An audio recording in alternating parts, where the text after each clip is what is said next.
actually stopped raining for a change. I now know why they call it blighty. It's because it's blighted with bad weather. Anyway, I'm going to take my slave cylinder adjustment off and measure it for you guys, so that especially MVT, you need to know how long it is. This one was from Super Performance, so I found that it just bolted straight on. The slave cylinder was the same as the original that was on there, except for the original had a circlip that retained the piston. That was the only difference. That wire there is my diagnostic wire. This one here is my diagnostic wire for that starter problem that I had, which is so intermittent as to be hardly measurable. So it's sitting there doing nothing at the moment until that little starting problem. The starting problem being that the starter motor is just dead, and I think it's the alarm actually. There's an immobiliser that's doing it. Anyway, that's another thing. But it hasn't done it for ages. So, and as you know, Emily does love a push start, so that's fine. The benefit of using stainless steel on everything, i.e. the nuts and bolts, everything I put back is with stainless steel, is that it all undoes really, really easily. So I can get to this and take it off. So without burning my arm on the light that's lighting the camera, hopefully we should be in business. So as you can see, stainless steel comes undone really nice. It's got a nylock on it, so it won't vibrate and loosen. It hasn't got a split pin in it.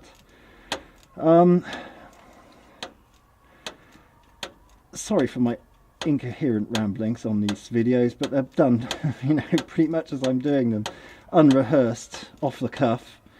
I'll show you that I'm lying in water here, so like I say, it's always raining in this damn country, and Cato has been relegated to outside at the moment. I've got so many cars, as you know, that there just isn't enough room for them all. Okay, well, it's coming out easily. It's not tight, it's just hanging on to the threads. I think the original Ferrari one was a smooth thing with a split pin in the end, but it was not stainless and it was all corroded and horrible, so I got rid of it and just put an ordinary nylock nut and bolt on it. It's coming. Got it. Right. Now the old Super Performance one, I've pulled this off with the dust cover there. Okay, you can see it. But what's happening is that the piston is not retained with a circlip, as with the old Ferrari one. So the piston is dropping down with gravity. I'm holding this there to stop the piston from falling out. So just to let, I think those of you who fitted Super Performance ones probably remember that there wasn't a circlip in there.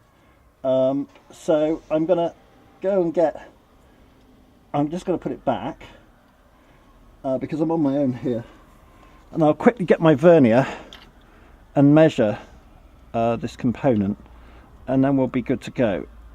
Okay, hopefully, because if the piston comes out, then my clutch is going to need re-bleeding again, which will be a real pain. Now I've got a screwdriver, and I'm going to use it to just wedge the piston to stop it coming out. And then I can take the component out without it falling, and I can also video the piston coming down. You can probably see it coming down of its own accord. Right, I've got to wedge that in there, and then we're good. There you can see that I've wedged the piston because there is no circlip. So that piston on the Ferrari one has a circlip that holds it and stops it going any further than it is now, but this one doesn't. So if you take the screwdriver out, gravity just lets that piston drop out, and then all your fluid drops out, and then you've got to basically re-bleed it all, which is you know, I don't really want to do that today. Okay, just to measure this thing for you. Okay, here we go. I'll get the component. Right, so there's the component which I shall measure for you. That's it with the gator on the gator from Super Performance. It was the old Ferrari one, which I cleaned up. Here's the component now. MVT made yours adjustable. This is obviously the Ferrari non-adjustable version, the original. An adjustable one's better, of course, because you can change the height of the clutch pedal. I think my clutch pedal, I like the biting point. It's relatively, you know, you only have to move your feet a couple of inches and off the carpet, and then it starts to bite. And I quite like that. I don't like a high biting point. It always feels a bit weird to me. All my other cars, like the Lotuses and things like that, all have the same sort of setup, so it feels familiar when I go from one car to the other. The measurement from the very tip there to the centre is 12.5 centimetres. Total length 13 centimetres, but the actual hole is, there you go, if you read it off, 12.5 centimetres. So there you go. Right, the final bit of this procedure is to obviously get the thing back on, which is fine. I'm just going to try and do it without knocking the camera. So as you can see, the screwdriver is holding the piston in, and I'm just trying to get myself round the camera. I'm not on a ramp or anything, I'm just on the floor. Right, so I'm going to remove the screwdriver, and you'll see the piston slowly coming down. And then I'm going to just put that in to substitute it, like that. And then the bolt is ready to go through.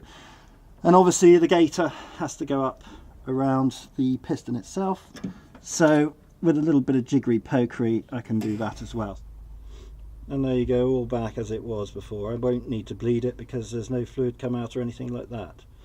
And yeah, well, in theory, it'll all be the same. Again, I've made these all these bolts are stainless steel, so they don't rust, and they come in and out nice and easy, which on a 30-year-old car you can bet you'll be taking them in and out a fair bit, if for no other reason than to inspect things and make sure everything's all right.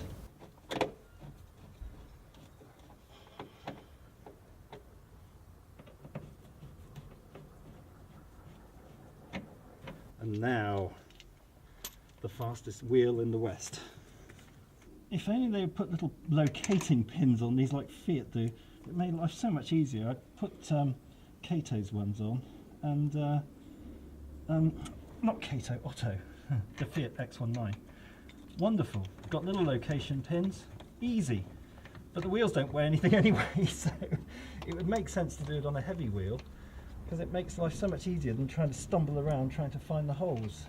Especially if you, well, you should have the handbrake on, but if you haven't, the wheel goes around, the hub I mean. And then torque them up with a torque wrench. Click. Click. Click. Click. Click. There you go. I'm only kidding. I will check that.